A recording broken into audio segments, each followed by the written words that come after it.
दोस्तों, आजकल के इस फास्ट जीवन में हम कुछ इस तरह भटक जाते हैं कि हम किसी एक चीज पर फोकस नहीं कर पाते। सोशल मीडिया नोटिफिकेशन से हम आसानी से भटक जाते हैं। हम किसी भी काम को बड़े ही उत्साह के साथ शुरू तो कर देते हैं, लेकिन किसी नई और चमकदार चीज के आकर्षण में उस काम को तुरंत छोड़ देते हैं। गौतम बुद्ध की इस कहानी के जरिए आइए जानते हैं कि हम इस समस्या का हल कैसे निकालें। बहुत समय पहले की बात है। किसी गांव में एक सम्राट था। उस सम्राट के पास सब कुछ था। बेशुमार दौलत थी, अच्छी प्रजा थी जो उसका ख्याल रखती थी, उसके आदेशों का पालन किया करती थी, और वह भी अपनी प्रजा का खूब ध्यान रखा करता था। उन्हें कभी किसी चीज की कोई कमी महसूस नहीं होने देता था। कहने को तो उस सम्राट के पास सब कुछ था, किसी चीज की कोई कमी नहीं थी, लेकिन उसका मन कभी किसी एक काम पर नहीं टिक पाता था। वह जब भी किसी भी चीज को करने का प्रयास करता तो उसका ध्यान कहीं भटक जाता। इस चीज को लेकर वो बहुत चिंतित रहता था। कई बार वो अपने पड़ोसी राज्य के राजाओं से भी मिला था और सभी ने उसे अलग अलग राय दी थी। सभी ने उसे अलग अलग तरीके बताए थे। जो भी तरीके उस सम्राट ने सुने थे, उन तरीकों को अपने जीवन में उतारा, लेकिन उन उपायों से उसे कोई लाभ न मिला, जिस कारण वो हमेशा चिंतित रहता, परेशान रहता। कई बार तो रातों को उसे नींद भी नहीं आती और वह केवल करवटें बदलता रहता। एक दिन सम्राट के कानों तक एक बात पहुंची कि उसके राज्य में एक ऐसा असाधारण व्यक्ति है जिसके शब्द अनमोल हैं, जिसके एक एक शब्द में जीवन का रहस्य छुपा है, जीवन का सत्य छुपा है। और उस व्यक्ति से मिलने के लिए लोग दूर दूर से आते हैं, क्योंकि हर व्यक्ति की समस्या का समाधान वह बड़ी ही सरलता और आसानी से करता है। यह बात सुनकर सम्राट बहुत प्रसन्न हुआ। उसे लगा कि अब उसके सवालों का जवाब उसे मिल जाएगा। इतनी तारीफ सुनकर सम्राट ने यह तय किया कि वह तुरंत ही जाकर उस व्यक्ति से मिलेंगे और उसे यह भी पता चल जाएगा कि जो लोग उनकी इतनी तारीफ कर रहे हैं, क्या वह सच है या नहीं। अगले दिन सुबह सुबह वह सम्राट उस व्यक्ति से मिलने के लिए निकल पड़ा। रास्ता थोड़ा सा लंबा था, जिस कारण सम्राट ने बीच रास्ते में थोड़ा सा आराम किया। वहां पर उपस्थित हर कोई उस व्यक्ति के बारे में जानता था। जब सम्राट ने उनसे उस व्यक्ति के बारे में पूछा तो वे लोग उस असाधारण व्यक्ति की खूब तारीफ कर रहे थे। तभी सम्राट ने सोचा कि लगता है यह व्यक्ति बहुत बुद्धिमान है, बहुत पढ़ा लिखा होगा और प्रभावशाली व्यक्ति होगा, अन्यथा हर कोई उसकी इतनी तारीफ नहीं करता। जरूर ही उस व्यक्ति में ऐसी कोई बात अवश्य है जिसके कारण हर कोई उन्हें जानता है और उनकी तारीफ कर रहा है। उस व्यक्ति की तारीफ सुनकर सम्राट के मन में उस व्यक्ति से मिलने की उत्सुकता और बढ़ गई। अब वह सम्राट जल्द से जल्द उस व्यक्ति से मिलना चाहता था, जिस कारण वह आगे का सफर तय करना शुरू कर देता है। जैसे तैसे वह सम्राट उस व्यक्ति के आश्रम पहुंचा, पर आश्रम में उसे कोई नजर नहीं आया। आश्रम के पीछे एक छोटा सा बगीचा था। जब सम्राट वहां पहुंचा तो उसने देखा कि एक माली बगीचे में काम कर रहा था। उसका पूरा शरीर मिट्टी से लथपथ था, पैरों में कोई चप्पल नहीं थी। इसको देखकर सम्राट ने माली से कहा, सुनिए महोदय, इस आश्रम के मालिक कहां हैं? मैं उनसे मिलने आया हूं। इस पर वह माली जवाब देते हुए कहता है, श्रीमान, आप अंदर बैठिए, मैं उन्हें बुलाता हूं, वह जल्द ही आपसे मिलेंगे। माली की यह बात सुनकर सम्राट अंदर कुटिया में जाकर बैठ गया और उस असाधारण व्यक्ति के आने का इंतजार करने लगा। कुछ देर प्रतीक्षा करने के बाद जब असाधारण व्यक्ति उस सम्राट के सामने पहुंचा, उसने देखा कि यह तो वही व्यक्ति है जो बगीचे में काम कर रहा था। सम्राट ने उन्हें नमस्कार किया और बड़ी हैरानी से कहा, अरे, आप तो वही माली हैं जो बाहर बगीचे में काम कर रहे थे। लेकिन अब की बार तो माली एक बौद्ध भिक्षु के रूप में खड़ा था। तभी बौद्ध भिक्षु उस सम्राट से कहते हैं, सम्राट, मेरा मजाक माफ कीजिए। मैं बगीचे में छोटा सा काम कर रहा था। मैं ही यहां का माली हूं और मैं ही वह असाधारण व्यक्ति हूं जिससे आप यहां इतनी दूर मिलने आए हैं। कृपया करके अपने आने का कारण बताएं। इस पर सम्राट उन बौद्ध भिक्षुओं से कहता है, हे महाराज, मैंने सुना है कि आप जैसा व्यक्ति इस पूरे राज्य में नहीं है। मैंने आपकी तारीफें सुनी है। मैंने आपके बारे में कई सारी अच्छी बातें सुनी हैं। मैंने यह भी सुना है कि आपके पास जो भी अपनी समस्या लेकर आता है, उसकी समस्या का समाधान आप अवश्य करते हैं। इसी कारणवश मैं आज आपसे यहां पर मिलने आया हूं और मैं आपसे उपदेश सुनना चाहता हूं, लेकिन मेरे मन में एक शंका है। इस पर बौद्ध भिक्षु सम्राट से कहते हैं, कैसी शंका? इस पर सम्राट कहता है, मैंने बड़े बड़े विद्वानों को देखा है, बड़े बड़े ज्ञानियों को देखा है। वे जब भी चलते हैं तो उनके पास तरह तरह की ज्ञान की किताबें होती हैं। उनके पास ऐसा कोई न कोई संकेत जरूर नजर आता है जिससे यह पता चल सकता है कि वे लोग ज्ञानी हैं। लेकिन आपके पास तो न कोई ज्ञान की किताबें हैं और न ही कोई ऐसी कला के संकेत आप में नजर आ रहे हैं, लेकिन उसके बावजूद आप बहुत शांत नजर आ रहे हैं। क्या आप मुझे इसका रहस्य बता सकते हैं? इस पर बौद्ध भिक्षु मुस्कुराने लगे और सम्राट से कहते हैं, मेरा ज्ञान तो इस संस्कार में प्रकृति के रूप में हर जगह है। मैं अपना ज्ञान जीवन की सरल और साधारण वस्तुओं से ही लेता हूं। पर महाराज, आप यहां किस समस्या को लेकर परेशान हैं? कृपया आप मुझे आपके यहां आने का कारण समझाएं। इस पर सम्राट कहते हैं, हे गुरुवर, मेरे यहां आने का कारण यह है कि मैं किसी भी काम को लेकर लंबे समय तक उसी कार्य पर अपना ध्यान नहीं लगा पाता। मैं कुछ ही देर में उस कार्य से भटक जाता हूं। कृपया कर मुझे अपने इस समस्या का समाधान बताएं। मैं इस बात से काफी चिंतित हूं। बौद्ध भिक्षु ने सम्राट की चिंता को समझकर कहा, महाराज, आपकी समस्या मुझे समझ आ गई है। आप जिस कार्य पर ध्यान नहीं लगा पा रहे हैं उसके लिए मैं आपको एक उपाय बता सकता हूं, लेकिन आज आपको थोड़ी देर हो चुकी है। आप मुझे कल सुबह मिलिएगा। कल सुबह का समय ठीक रहेगा। कल सुबह जब आप मुझसे मिलेंगे तो मैं आपके सभी सवालों का जवाब आपको दे दूंगा। यह कहकर बौद्ध भिक्षु वापस अपने बगीचे में लौट गए और वह सम्राट भी वापस अपने महल लौट गया। लेकिन सम्राट को रात भर नींद नहीं आई। वह बस यही सोच में लगा था कि आखिर बौद्ध भिक्षु मुझे क्या बताने वाले हैं। वह तो मुझे एक साधारण से माली नजर आ रहे हैं, लेकिन जिस तरह से उनका मन शांत था, जिस तरह से वह शांत नजर आ रहे थे, यह बहुत आश्चर्य करने वाली बात है। रात भर सम्राट इन्हीं ख्यालों में खोया रहा। अगले दिन सुबह सूरज निकलने से ठीक पहले सम्राट उस आश्रम पर वापस पहुंचा। वहां पर बौद्ध भिक्षु पहले से ही उपस्थित थे। जैसे ही सम्राट वहां पहुंचा, उन बौद्ध भिक्षु ने एक पानी का छोटा सा जग उस सम्राट के हाथ में थमाते हुए कहते हैं, इसे लीजिए और पौधों पर धीरे धीरे पानी डालिए। और ऐसा करते करते यह आपके सामने पूरे 15 पौधे हैं। इन सभी पर आपको इसी प्रकार पानी डालते चले जाना है। लेकिन जब आप इस क्रिया को कर रहे होंगे तो उस वक्त मेरी एक बात का अवश्य ध्यान रखिएगा कि आपको इस दौरान कुछ और नहीं करना है, ना कुछ सोचना है और ना ही कहीं आपका ध्यान भटकना चाहिए। आप जब इन पौधों को पानी दे रहे होंगे तो आपका पूरा ध्यान केवल इन पौधों पर ही होना चाहिए।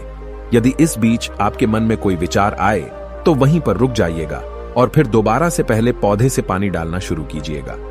और जब आप मेरी बात मानकर ठीक इसी प्रकार इन सभी 15 पौधों को पानी दे देंगे, तब आप मेरे पास आइएगा और मैं आपके सभी सवालों का जवाब आपको दे दूंगा। उस सम्राट ने आज तक ऐसा कोई काम नहीं किया था और सम्राट को यह काम बहुत छोटा सा लग रहा था। सम्राट पहली बार ऐसा कोई काम करने जा रहा था। उस पानी के जग से पहले पौधे पर बड़ी ध्यानपूर्वक पानी दिया और फिर दूसरे पौधे की ओर आगे बढ़ा। दूसरे पौधे पर भी उसने बड़े ध्यानपूर्वक पानी दिया।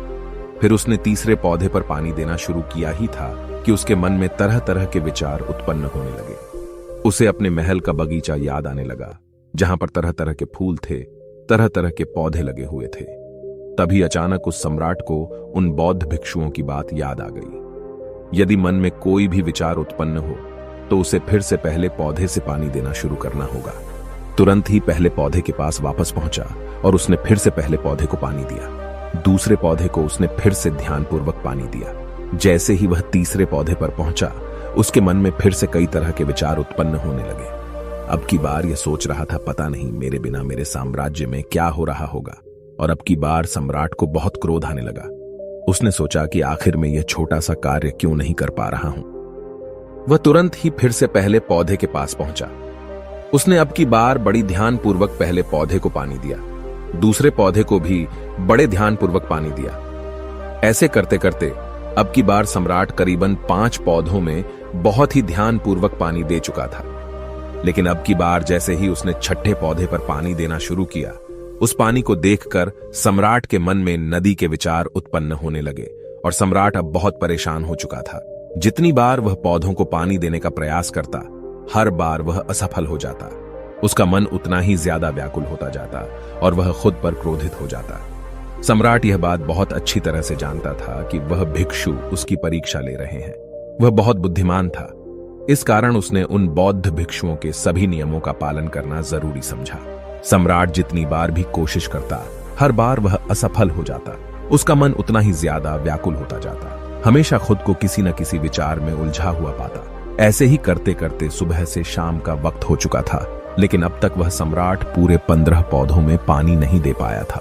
जब बौद्ध भिक्षु लौटकर शाम को वापस आश्रम लौटे तो उन्होंने देखा कि वह सम्राट थक हार कर बैठा हुआ है और तरह तरह की बातों में उलझा हुआ है। तभी बौद्ध भिक्षु सम्राट के पास पहुंचे और कहने लगे, हे सम्राट, मैं तुम्हारी ईमानदारी से बहुत खुश हूं। तुमने अपने कार्य को पूरे मन और लगन के साथ करने का पूरा प्रयास किया, इसलिए जो बात मैं तुम्हें बताने जा रहा हूं उसे बड़ी ही ध्यानपूर्वक सुनना और समझने का प्रयास करना। जब हमारा मन विचारों से खाली हो जाता है तब उसमें मन का असली स्वरूप नजर आता है। तब साधारण से साधारण सा काम भी हमें ज्ञान और शांति देता है। इस पर सम्राट उन बौद्ध भिक्षुओं से कहता है, हे महाराज, पर यह कैसे संभव है? मैं तो जब भी कोई कार्य करता हूं तो मन में कई तरह के विचार उत्पन्न होते हैं और मैं उन विचारों में फंस कर रह जाता हूं और वहां से बाहर निकलने का कोई रास्ता मुझे नजर नहीं आता। तभी बौद्ध भिक्षु मुस्कुराने लगे और सम्राट से कहते हैं, हे सम्राट, तुम पौधों में पानी नहीं डाल रहे थे, तुम तो जल्दी जल्दी अपने इस कार्य को बस खत्म करना चाहते थे। तुम्हारे मन में तो यह विचार उत्पन्न हो रहा था कि तुम जल्दी से जल्दी इन 15 पौधों में पानी दे दो और उसके बाद तुम मुझसे मिल सको, मुझसे अपने प्रश्नों का उत्तर जान सको। किसी कारणवश यह कार्य तुम्हें बोझ सा प्रतीत हो रहा था, मानो मैंने तुम्हारे कंधों पर एक बड़ा बोझ रख दिया हो, और यही कारण है कि तुम अपने आप को इस पल में रोक नहीं पाए। जब हमारे सामने पड़ा हुआ कार्य बोझ लगता है तो हम उसे बस जैसे तैसे खत्म करना चाहते हैं और उस काम को करते समय हम अपना पूरा ध्यान उस कार्य पर नहीं दे पाते। किंतु अगर तुम इस पल की महत्व को समझ पाते, इसके महत्व को महत्व दे पाते और केवल पौधों और पानी पर ध्यान देते तो तुम्हें कोई भी विचार परेशान नहीं कर पाते। इस पर सम्राट कहता है, हे महाराज, मुझे आपकी यह बात समझ में आ रही है कि मैं जल्दी जल्दी इस कार्य को खत्म करके आपसे मिलना चाहता था, जिस कारण मेरा मन इस कार्य में पूरी तरह से नहीं लग सका। लेकिन यह एक पल है जो हम जी रहे हैं, उस पल में रहना बहुत कठिन है। क्या मुझे इसके लिए कोई तपस्या या तप करना पड़ेगा? इस पर बौद्ध भिक्षु एक बार फिर मुस्कुराने लगे और सम्राट से कहते हैं, जिस शांत मन की तलाश तुम कर रहे हो वह शांत मन तो पहले से ही मौजूद है, वह तो पहले से ही तुम्हारे भीतर है। इसके लिए तुम्हें कहीं भी जाने की कोई आवश्यकता नहीं है और न ही तुम्हें कहीं शांत जगह जाने की आवश्यकता है। इसके लिए कुछ जरूरी है तो वह है अपनी सांसों पर ध्यान देना। इसलिए अपनी सांसों पर ध्यान देना सीखो। हम किस तरह से सांसें ले रहे हैं और किस तरह से छोड़ रहे हैं, इस बात को देखने और समझने का प्रयास करो। तब तुम्हें यह समझ में आ जाएगा कि तुम्हारा शांत मन तो तुम्हारी सांसों के साथ ही बना हुआ है। उसके बाद तुम चाहो तो कोई भी कार्य करते वक्त भी अपनी सांसों पर ध्यान दे सकते हो। जब तुम कहीं चल रहे हो, कहीं दौड़ रहे हो, कोई ऐसा कार्य कर रहे हो तो तुम्हें अपनी सांसों पर ध्यान देना चाहिए, या कोई भी ऐसी क्रिया जो तुम्हें वर्तमान से जोड़े रखे। इसका एक और तरीका है, 2-4 मिनट अपने आसपास के प्रकृति पर गौर करो। देखो कि क्या चल रहा है तुम्हारे आसपास। इससे तुम वर्तमान में आ जाओगे। फिर तुम अपने कार्य को जल्दी जल्दी बस यूं ही खत्म नहीं करके उसे पूरे मन से करने का प्रयास करो, जिससे तुम्हारा मन एकाग्र होगा। और जब तुम्हारा मन एकाग्र होगा तो तुम चाहे कोई भी कार्य क्यों ना करो, फिर चाहे वह छोटा हो या बड़ा, तुम्हारा मन उसमें पूरी तरह से विलीन हो जाएगा और वह कार्य ही तुम्हें शांति और ज्ञान भी प्रदान करेगा। ऐसे समय पर हमारे मन में किसी प्रकार के कोई विचार उत्पन्न नहीं हो पाते, और जब हम ऐसा करते हैं तो कर्ता और कर्म एक हो जाते हैं और हमारे भीतर की जो शांति है वह प्रकट होने लगती है। हम उसमें मग्न हो जाते हैं। इसे तुम चाहे तो आनंद कह सकते हो या फिर वर्तमान में जीना कह सकते हो, और यह अवस्था बड़ी सरलता से प्राप्त भी कर सकते हो। बस तुम्हें केवल अभ्यास करना होगा। बौद्ध भिक्षु सम्राट से कहते हैं, जो मन मुश्किलों में शांत रहता है, मुश्किलों से भागता नहीं है, केवल सचेत रहता है, वह मन हर परेशानी को पार कर सकता है, हर दुविधा से बाहर निकल सकता है। सम्राट को उन बौद्ध भिक्षुओं की यह सारी बातें समझ में आ चुकी थी। उसने उन बौद्ध भिक्षुओं को प्रणाम किया और वहां से वापस वह अपने राजमहल लौट आया। उसने अपनी सांसों पर ध्यान देना शुरू किया और धीरे धीरे इस निरंतर अभ्यास के कारण वह अपने हर कार्य को ध्यान और मन लगाकर किया करता था, जिससे उसे असीम शांति मिलती थी और वह छोटे छोटे कार्यों से भी बड़ा से बड़ा ज्ञान प्राप्त कर लेता था। इसलिए दोस्तों, कभी किसी कार्य को बोझ मानकर मत कीजिए। क्योंकि यदि आप उसे बोझ मानेंगे तो जल्दी जल्दी उसे आप अपने ऊपर से उतारने का प्रयास करेंगे, अर्थात उसे जल्दी जल्दी खत्म करने का प्रयास करेंगे। लेकिन इस प्रयास के दौरान आप जो भी कार्य करेंगे वह पूरे मन और लगन से नहीं हो पाएगा, और ऐसे में आप उस कार्य को जो अंजाम देना चाहते हैं, हो सकता है कि आप उसे अंजाम भी ना दे सकें, और इसी कारणवश आपके मन में तनाव भी पैदा हो जाता है। हम चिंतित रहने लगते हैं, परेशान रहने लगते हैं, क्योंकि जो अंजाम हम उस कार्य को देना चाहते थे, अंजाम हम उस कार्य को न दे सकें। और हम में से अधिकांश लोग यही गलतियां करते हैं। जब उन्हें कोई कार्य सौंपा जाता है तो वह उस कार्य को करने का प्रयास तो करते हैं, लेकिन वह चाहते हैं कि वह कार्य कितनी जल्दी खत्म हो जाए, और वह उस कार्य को करते वक्त अपने आप को वहां नहीं रख पाते, बल्कि उनका मन तो कहीं और ही भटकता रहता है, जिससे हमारा मन हम पर हावी होने लगता है, हमें तरह तरह के विचार दिखाता है, और हम उन विचारों में डूबते चले जाते हैं, हम उन विचारों में फंसते चले जाते हैं, और फिर वहां से हमें निकलने का कोई रास्ता नजर नहीं आता, जिससे हमारे मन में तनाव पैदा होने लगता है। हम बहुत परेशान रहने लगते हैं, हम चाहकर भी किसी कार्य को नहीं कर पाते, और जो कार्य हमें वर्तमान की ओर ले जा सकता था, उस दरवाजे को हम खुद ही बंद कर देते हैं, क्योंकि वह कार्य हमें बोझ लगने लगता है। इसलिए जब भी आप कोई कार्य शुरू करना चाहते हैं तो उससे पहले अपना पूरा ध्यान अपनी सांसों पर केंद्रित करें, और फिर आप चाहें तो अपने काम के दौरान भी अपनी सांसों पर अपना ध्यान लगाए रख सकते हैं, और यही सांस का जो ध्यान है, यह आपके काम के ध्यान में परिवर्तित हो जाएगा, और इस कार्य में जो भी कठिनाइयां उत्पन्न हो रही हैं, उसे आप पल भर में सुलझा देंगे, फिर चाहे कैसी भी विपरीत परिस्थितियां आपके सामने क्यों ना आ जाए। आप उस कार्य को पूरे मन और लगन के साथ पूरा करके ही रहेंगे। दोस्तों, उम्मीद है कि आपने आज के इस वीडियो से जरूर कुछ ना कुछ सीखा होगा, तो इस वीडियो को अपने दोस्तों के साथ शेयर करना ना भूलें।